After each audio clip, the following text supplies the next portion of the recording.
There's no better illustration of Australia's multiculturalism than John Howard's own constituency of Bennelong. He was first elected here in 1974, just 1 year after the official end of racist immigration laws, commonly referred to as the White Australia policy.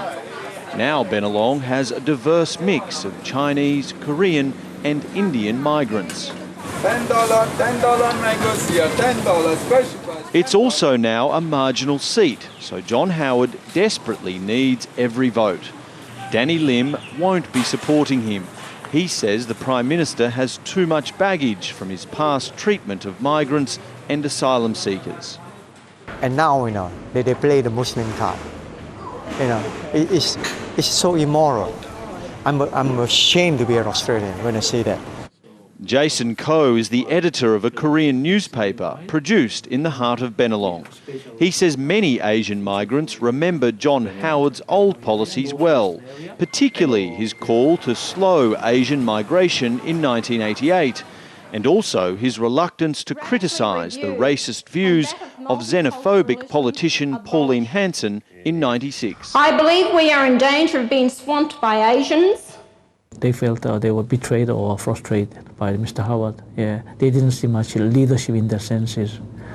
Mr. Howard did try to make up for those past views, but then just this year he dropped the term multicultural from his government department.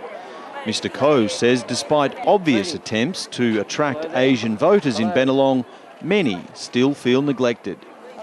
When it comes to immigration, he always mentioned about, look at the Italian or Greece, their success story. He never mentioned about Chinese and Korean community. Television presenter Maxine McHugh is the high-profile candidate with a genuine chance of winning Bennelong for the Labor Party. It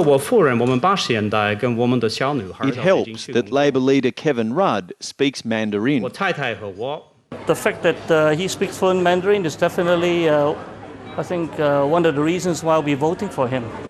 But there's still plenty of support to save the PM from joining a lonely list.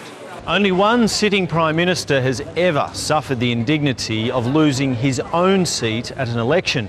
That was Stanley Bruce in 1929 on the eve of the Great Depression. There could be no greater embarrassment than if John Howard were to suffer the same fate at the peak of an economic boom. Dan Nolan, Al Jzaeera, Sydney.